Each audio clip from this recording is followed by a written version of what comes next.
এই শোনা যায়? জি স্যার, আসসালামু আলাইকুম স্যার।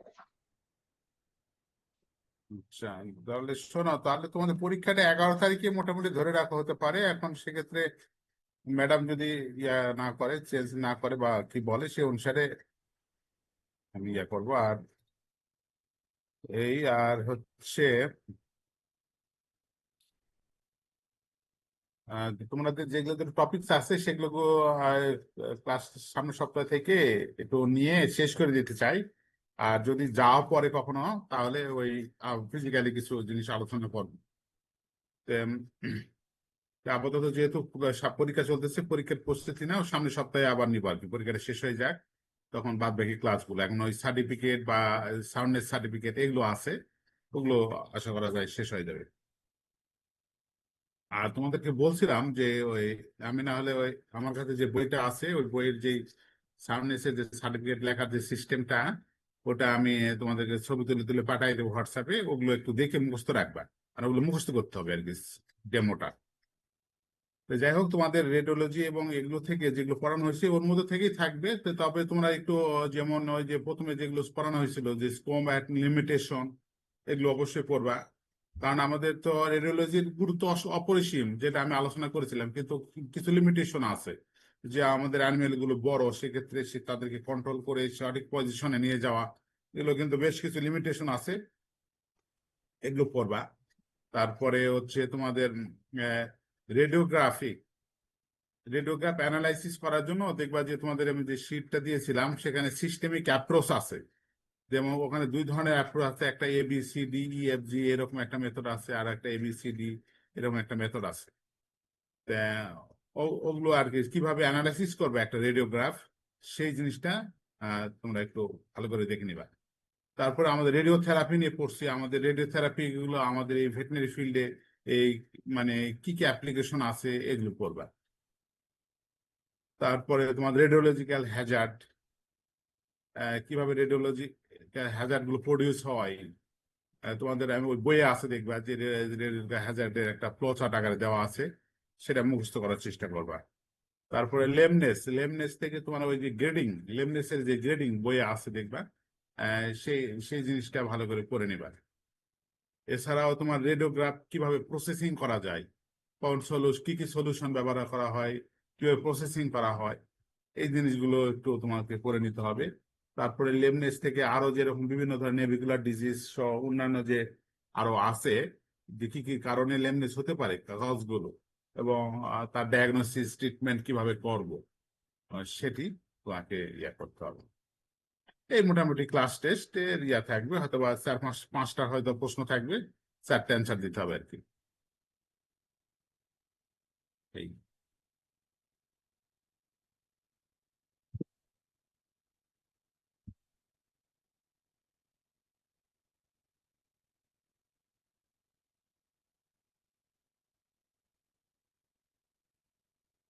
এখন আর তোমাদের কোনো যদি কিছু জিজ্ঞাসা থাকে বলতে পারো।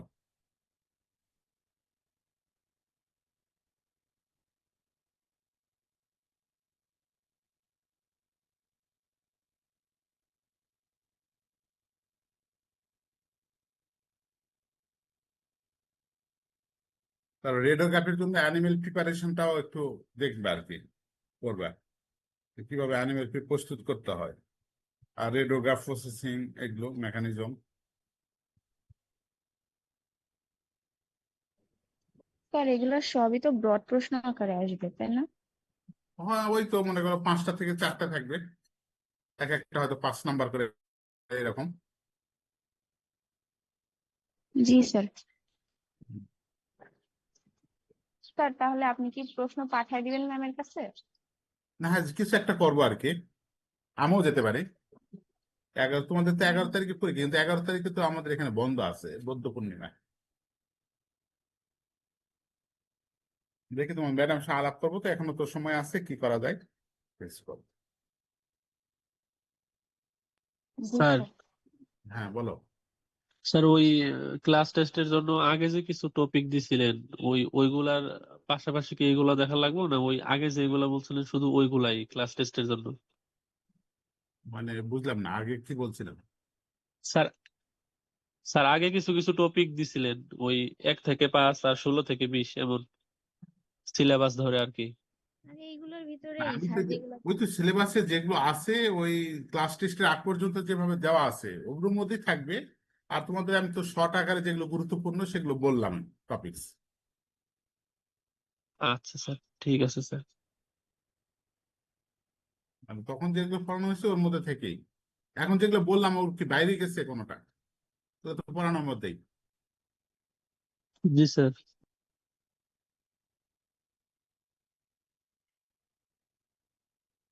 ভালো করে পড়বা, একটু মুখস্থ করার জিনিস মুখস্থ করতে হবে, তাহলে হবে।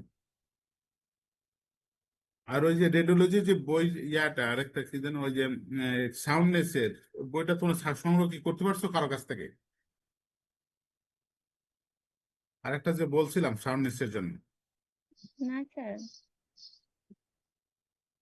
স্যার ওই বইটা তো আমরা পাইনি, ওই বইটা নেই স্যার। কেন বলছিলাম না যে বিয়েতে খোঁজ নেওয়ার জন্য, বিয়েতে খোঁজ নিয়ে হয়তো লাইব্রেরিতে আছে, ওটা ছবিতে দিছিলাম। ওই কারো কাছ থেকে লাইব্রেরি থেকে ফটোকপি করে নিয়ে এক এক কপি নিয়ে তারপরে তোমরা তো ইচ্ছা করলে তোমরা মাল্টিপ্লাই করতে পারো। আর ওটা লাগবে ওখানে, ওই যে কালার মার্কিং এগুলোও আছে যেগুলো আমি পড়াইছি। এবং আরো যে বিষয়গুলো আছে যেমন সাউন্ডনেস সার্টিফিকেট, সাউন্ডনেস, এখনো তো ওই সাউন্ডনেসটা আমি পড়াই নেই এখন পর্যন্ত। সাউন্ডনেস শুধু লেমনেসটা ওরা একটা অংশ ওটা পড়ানো হয়েছে। কারণ সার্টিফিকেট গুলো কিন্তু প্র্যাকটিক্যালের জন্য থাকবে। কারণ তোমাদের প্র্যাকটিক্যালে কিন্তু তোমাদের প্র্যাকটিক্যালে প্র্যাকটিক্যালে তোমাদের খাতা লিখতে হবে তো। প্র্যাকটিক্যাল নোটবুকে তোমাদের আমি ওই যেভাবে বলছিলাম ইয়াতে, কি বলে, ইয়া যে ছিল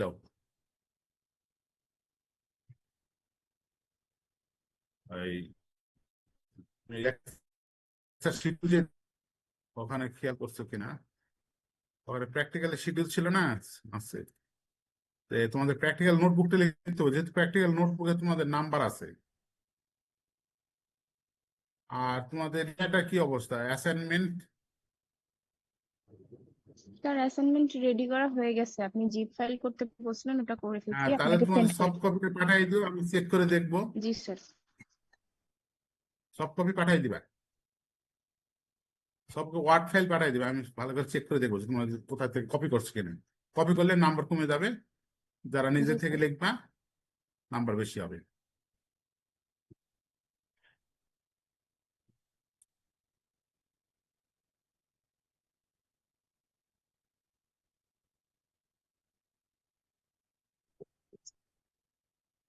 এছাড়াও তোমাদের প্র্যাকটিক্যালের জন্য এই যে এগুলো তোমার লিখে ফেলবা, টপিকস ওয়াইজ লিখে ফেলবা, বুঝছো? প্রিপারেশন অফ রেডিওলজিস্ট আর রেডিওগ্রাফার, এটা একটা 1 নাম্বার স্টাডিতে লিখবা। তারপরে রেডিওলজিক্যাল সেফটি কি কি বিষয় সেগুলো, position of X ray film যেগুলো বইয়ে পড়ানো হয়েছে এমনি বলা হয়েছে সেগুলো।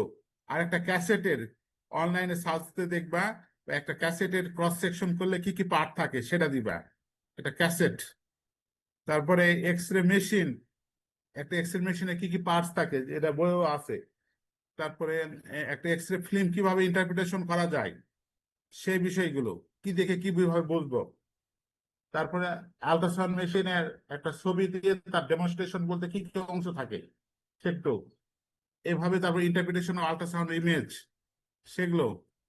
তারপরে অ্যানিমেল মার্কিং, মার্কিং আমি তোমাদের বলছিলাম কি কি মার্কিং আছে, সেই মার্কগুলো, সেইগুলোর মার্কের নাম সাথে ওই ছবি দিয়ে দিবা, পাশ দিয়ে সেই মার্কিং এর ছবি, যেমন স্ট্রাইপ, স্টার, ব্লেজ, এগুলো মার্কিং আছে না ওগুলো, অর্থাৎ পাশ দিয়ে ছবি থাকবে আর হলো আর মার্কিং এর নাম থাকবে। ইভ্যালুয়েশন অফ সাউন্ডনেস, যেটা এটা পুরাই নাই, এই কয়টা বাদ থাকবে। তো তার মানে তোমাদের কিন্তু 10 পর্যন্ত মোটামুটি তোমাদের বলা হয়েছে বিষয়গুলো, এই জন্য 10 পর্যন্ত লিখে ফেলবে। আর আমি সামনে যখন বলবো তারপরে এগুলো লিখবে, বুঝতে পারছো? তোমাদের ইয়াতে এই এই 12টি এক্সপেরিমেন্ট তোমাদের আলাদা আলাদা ভাবে লিখবে, খাতা লিখবে। আর নিজে থেকে লেখার চেষ্টা করবে, কারণটা কপি করবে না। আমি যদি তোমাদের কপি করো, যেটা সুবিধা অসুবিধা তোমাদের আমি বলে দিই, যে পরীক্ষায় যদি আমি ইভ্যালুয়েটর হিসেবে থাকি, তুমি যদি জাস্ট কপি করো, যে আমি বুঝতেছি এটা আর এটা সেম, এও ভুল লেখছে বানান, তুমিও ভুল লেখছো, তো তার মানে কপি করছো। তো তাহলে আমি এরকম কপি পাইলে তোমাদের নাম্বারটা আমি কমাই দিয়ে 5 মানে 5-এর বেশি দিব না, আর যদি তুমি নিজে থেকে লেখো, তুমি নিজে থিঙ্কিং করে লেখা, বোঝা যায় কিন্তু এটা। তুমি যদি লেখো তাহলে তোমাকে আমি আমি 10-এ 10 দিব। It's choice up to you. তুমি যদি বেশি কপি করো, দেখে সবই লিখছো বা ইয়া করছো, মানে রিল্যাক্স, মানে তোমার গুরুত্ব দাও নাই, তো তাহলে আমি ওটা কখনোই আমি ওটা ইয়া দিব না, মনে করো ওই 2-3-এর বেশি দিব না। তোমাকে খুব সহজ করে দিয়েছি যে এই জিনিসটা তুমি খুব সহজ, তুমি লিখবা এগুলা রেডিওলজি হ্যাজার্ড, রেডিওলজি সেফটি, মনে করো রেডিওলজিস্ট, রেডিওগ্রাফ, এগুলা তুমি পড়ো আগে, পড়ে তুমি নিজের ভাষায় ছোট করে লেখো, 1 পেজ লেখো, কোনো সমস্যা নেই। আর একটা পৃষ্ঠার 2 পাশেই লিখবা, 1 পেজ করে, 1 সাইড করে লিখবা না, 2 পাশে লিখবা। ঠিক আছে? এইভাবে তুমি কিন্তু এগুলো কিন্তু খুব বেশি কঠিন না, তুমি এগুলো একটু বইয়ের সাথে ইন্টারনেটে প্রয়োজন একটু সার্চ দিয়ে একটু পড়ে তুমি নিজের ভাষায় লেখো, একটু থিঙ্কিং করে লেখো। তুমি যদি মনে করো জাস্ট প্র্যাকটিক্যাল যে যে স্টাইলে তোমরা করে আসছো বা করো, সেটা হলো যে জাস্ট একজন লিখলো বা একটা শীট পাইছো ওটা হুবহু তুলে দিলা, এটা তো হয় না। আমি সাধারণত প্র্যাকটিক্যাল আমার ক্লাসে, আমি ক্লাস যখন করি তখনই প্র্যাকটিক্যাল খাতা সিগনেচার করি, মানে তখনই তাদেরকে লিখতে হবে, তখনই সে সিগনেচার করে নিবে। কথা বুঝতে পারছো? আমার এটা সিস্টেম। আমি ক্লাস নিলাম, আমি বলবো প্রসিডিওর সবকিছু বলবো, তারা লিখবে, সঙ্গে সঙ্গে লিখবে, প্রথমে রাফ করবে, তারপরে লিখবে, লিখার পরে ওই ক্লাস শেষে তারা সিগনেচার করে নিয়ে চলে যাবে। ওই 10-এর মধ্যে 10 দিয়ে দেই নাম্বার। আর তোমরা দেশে ওই করে কি, একজন একটা কালেকশন করে ছেড়ে দিল গ্রুপে, এখন তোমরা ওটা দেখে লেখা শুরু করো এবং জানো না যে এটা কি কার কার লেখা, শেষে যে লেখছো কষ্ট করে সেও নাম্বার কমে গেল, তাহলে তুমিও তো ধরা খাইলে, তুমিও ধরা খাইতেছো। এই জন্য এই স্টাইলটা, হ্যাঁ, এই স্টাইলটা বাদ দিতে হবে। এটা স্যার করো, তোমরা ভালো হবে, দেখবে ভালো। অ্যাসাইনমেন্ট তোমাদের বলছি তুমি 2 পেজ লেখো, কিন্তু নিজের ভাষায় লেখো। যদি কপি করো আমি নাম্বার দিব না, 0 দিব। ঠিক আছে? তো এই জন্য তোমার ওইভাবে স্যার লিখবা এই। হ্যাঁ বলো। স্যার ল্যাব খাতায় লিখলে তো 1 পৃষ্ঠায় লিখতে হয় স্যার, তো আমরা কি তাহলে সমস্যা অফসেট নেই, এক পেপারে লিখবো পৃষ্ঠায় লিখতে উভয় হয়, পৃষ্ঠা? এটা কোনো জায়গায় নিয়ম লেখা নাই, কিন্তু 2 পৃষ্ঠাতেই লিখবা, কারণ কাগজ সাশ্রয়ের জন্য। তোমার একটা কাগজের তো দাম আছে, অনেক দাম। তো সেক্ষেত্রে আমরাও লিখছি, আমাদের ছাত্র যেমন 1 পৃষ্ঠা করে লিখছি, এটা আমি মিনিং খুঁজে পাই নাই, কেন এবার আমি 1 পৃষ্ঠাতে লিখবো? ঠিক আছে? না হ্যাঁ, স্যার, এক প্র্যাকটিক্যাল পাশে রুল খাতাগুলোয় তো। করা থাকে আর আরেক পাশে সাদা থাকে, এই জন্য স্যার। হ্যাঁ হ্যাঁ, মানে কারণ এটার কোনো জাস্টিফিকেশন আছে কিনা, মানে কি সুবিধা অসুবিধা কি? স্যার A4 লিখলে হবে না স্যার? হ্যাঁ, A4 পেজে, হ্যাঁ A4 পেজে লিখবা, এবং এটা 2 পাশে লিখবা, কারণ তোমাদের কাগজও সাশ্রয় হবে। কিন্তু নতুন একটা শুরু হলে সেটা প্রথম নতুন ইয়াতে শুরু করবা, কিন্তু একই ধরনের কন্টিনিউশন হলে তুমি অপর পৃষ্ঠাতে লিখবো, কোনো সমস্যা নেই। কারণ কি, ওটার একটা মিনিং ছিল। মিনিং আমরা আমাদের সময় দেখছি, এটা হলো বাম পাশে থাকতো ছবি, ডান পাশে থাকতো ডেসক্রিপশন, সেটা ছবির ক্ষেত্রে প্রযোজ্য হয়। কিন্তু তোমরা যেটা করতেছো, এটাতে লিখতেছো, তো লেখা তাহলে 1 পৃষ্ঠাতে আমি এমনি এমনি বাদ দিতেছি, এটা কেমন হয়? যেটা আমি কোনো যুক্তি, আমি এই জন্য ছাত্রদের সবসময় এনকারেজ করি 2 পাশে লেখার জন্য। ঠিক আছে? তুমি দেখো, চিন্তা করে যে তুমি যখন ইন্টারমিডিয়েট বা এসএসসি তে তোমার দেখবে যে বাম পাশে ছিল ছবি, ডান পাশে এই জন্য লিখছো, কারণ বাম পাশের পেজটা সাদা থাকতো আর ডান পাশের পেজটা স্কেলিং করা থাকতো। আর এটা তো আমি বায়োলজিক্যাল শিটে লিখতেছি, আমরা লিখতেছি 27 কাগজ, সেক্ষেত্রে 2 পৃষ্ঠাতেই লিখবে আর কি। তারপরে যারা মনে করো যে না স্যার আমি, আমার টাকা পয়সা বেশি আছে, 1 সাইড করে লিখবো, লিখতে পারো, কোনো সমস্যা। স্যার তাহলে আমরা অফসেট পেজে লিখবো, 2 পাশেই লিখবো? হুম, 2 পাশে লিখবা, বাট নতুন এক্সপিরিয়েন্স শুরু হলে সেটি প্রথম ইয়াতে শুরু করবা। জি স্যার। ঠিক আছে? আর ইন্ডেক্স হাতে লিখবা সুন্দর করে, ইন্ডেক্সের ফরম্যাট করে নিয়ে হাতে লিখবা। ঠিক আছে? অনেকে ইন্ডেক্সও আবার কম্পিউটারে কম্পোজ করো, কারণ কি সুবিধা, ওই যে কম্পোজ করে ছেড়ে দেয়, খালি প্রিন্ট করলে হয়, এগুলো বাদ দিবা, নিজে থেকে লিখবা।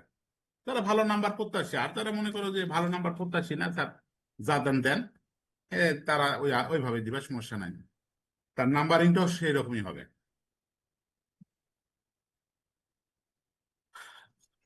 তো বুঝতে পারলে তো? তাহলে আমার মনে হয় যে আমরা এই পর্যন্ত প্রায় ডেমনস্ট্রেশন অফ অ্যানিমেল মার্কিং এই পর্যন্ত এগুলা, তাহলে আমি প্র্যাকটিক্যাল অংশটা কি বোঝা গেল? এগুলো কিন্তু 1 পেজ 1.5 পেজের বেশি হবে না। প্রিপারেশন অফ রেডিওলজিস্ট, কিভাবে প্রস্তুতি পায়, রেডিও যে গ্রাফ করবে সে কি কি নেবে, তাই গগলস পরবে, অ্যাপ্রন পরবে, তারপরে সেফটি আরো যে মেজার সে শু পরবে, সে রুমটা কিভাবে প্রোটেকশন থাকবে সেগুলো, এগুলো বইও আছে, দেখবে এই প্রস্তুতিগুলো নিবে। তারপর রেডিওলজিক্যাল সেফটি, এই সেফটি ওটা ওটা বলছে প্রিপারেশন। প্রিপারেশন আর সেফটি মনে হয় একই, কিন্তু একটু ডিফারেন্স, যেটা যেন হাজারটা না হয়, সরাসরি কন্টাক্টে না হয়, এই সেফটিটাই দিতে হবে। সেফটিটার মধ্যে একটা গুরুত্বপূর্ণ বিষয় হলো যে একই লোক বারবার করবে না। হয়তো 1 মাস সে করলো, সে পরবর্তীতে সে ব্রেক থাকবে, রেস্টে থাকবে, যাতে কন্টিনিউয়াস এক্সপোজার হলে, বা 1 সপ্তাহ সে করলো, 1 সপ্তাহ আবার 2 সপ্তাহ বাদ থাকবে, কন্টিনিউয়াস এক্সপোজার হইলে রেডিওলজিক্যাল হ্যাজার্ড বা ক্যান্সার এগুলো হওয়ার সম্ভাবনা বেশি থাকে। এই জন্য এগুলো একটু সার্চ করে বইয়ের সাথে মিল লেখে পড়বে, লিখবে। এগুলো কিন্তু পরীক্ষার সময়, ফাইনাল পরীক্ষাতে কিন্তু এই ধরনের থাকতে পারে। ঠিক আছে। তারপরে স্যার এই যে এক্স রে ফিল্ম প্রসেসিং, যেটা কিনা ওখানে বলছি। তারপর ডেমনস্ট্রেশন, এক ক্যাসেট, ক্যাসেট বলতে কি, একটা ক্যাসেটে কি কি অংশ থাকে, ক্রস সেকশন করলে ক্যাসেটে কি কি থাকে, হার্ড কেস থাকে, ফিল্ম থাকে, এই ধরনের একটা ইয়া আছে, কোয়েল থাকে, এইভাবে। তারপরে x ray machine, X ray মেশিনে কি কি পার্ট থাকে সেগুলো, সি এক্স রে মেশিন গুলো কি কি ধরনের, CR X ray machine, DR X ray machine, digital, তারপরে সিআর, তারপর এরকম 2-3 ধরনের এক্স রে মেশিন আছে, তার কার কি ধরনের পার্ট থাকে সেগুলো। এক্স রে ফিল্ম দেখে কিভাবে বুঝবো ইমেজ কিভাবে ইমপ্লিমেন্টেশন, সেটা থিওরি দিয়ে বলা হয়েছে, সেখান থেকে তোমার মতো করে লেখো। এইভাবে তোমরা সবগুলো লিখে ফেলবে। কারণ তোমরা যে সিস্টেম পড়তেছো, তা আসলে তো আমি বারবার বলতেছি, এটা তো আসলে সিস্টেম হচ্ছে না পড়ালেখার, তোমার পড়তেছেই। ঠিক আছে, কারণ এগুলো জিনিস মনে করো প্রত্যেকটা নিয়ে এক একটা দিন এক একটা বিষয় নিয়ে আলোচনা করলে তোমার জিনিসটা সুবিধা হবে। কিন্তু সেটার তো দেখার জন্য সে ফ্যাসিলিটিস লাগবে, সে সুযোগ সুবিধা লাগবে। ঠিক আছে, তোমাদের শিক্ষকের সংখ্যা না বাড়লে তোমরা এইভাবে মনে করো খুব ডেপ্রাইভ হবে আর কি, ডেপ্রাইভ হচ্ছে অলরেডি। বুঝছো? অনেক হচ্ছে, তুমি হয়তো মনে করতেছো ডিগ্রি হয়ে যাচ্ছে, কিন্তু পরে যখন ফিল্ডে গিয়ে দেখবা যে পারতেছো না, তখন খুব কষ্ট লাগবে। তোমার সামনে আরেকজন পারতেছে অন্য বিশ্ববিদ্যালয়ে, তুমি পারতেছো না, এটা তোমাকে খুব পীড়া দিবে। কারণ তোমরা সবাই মেরিটেড স্টুডেন্ট। এই জন্য যতটুকু যেভাবে আমি বলতেছি, একটু প্রস্তুতি নিও, অন্তপক্ষে তুমি অনেক জায়গায় আটকিবা না। তোমরা তো আমি শুনছি যে একটা থিওরি খাতা, প্র্যাকটিক্যাল একটা অ্যাসাইনমেন্ট দিয়ে দুটাতে সারা নাকি নাম্বার দেয়, যেটা মানে আমি কখনোই করি নাই, আমি যখন নিয়েছি। তোমার প্র্যাকটিক্যালের জন্য প্র্যাকটিক্যালের নোটবুক থাকছে, থিওরির জন্য অ্যাসাইনমেন্ট থাকছে। ঠিক আছে, এতে কি হলো, তুমি অন্তপক্ষে তোমার জিনিসটি যতটুকু হয়তো তুমি কপি পেস্ট করতেছো, অ্যাসাইনমেন্ট বলতে তো এক ধরনের কপি পেস্টই, কিন্তু যেহেতু তোমাদের সিলেবাসে আছে, লিখতে হবে। এই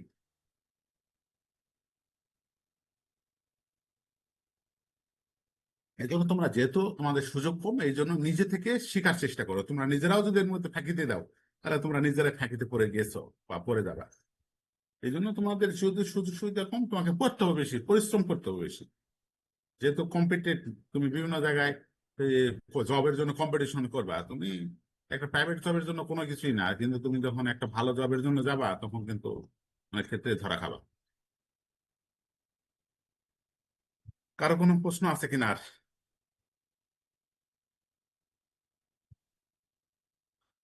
আর কেউ কিছু বলবে?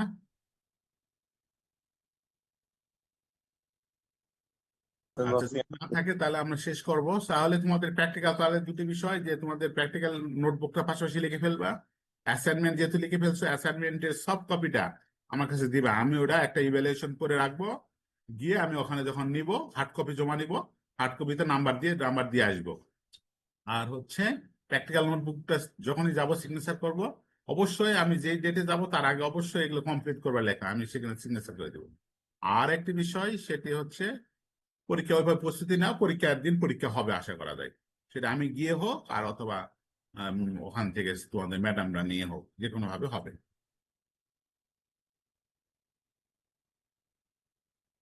ঠিক আছে, ধন্যবাদ। হ্যাঁ, ভালো থেকো। জি স্যার, আসসালামু আলাইকুম স্যার।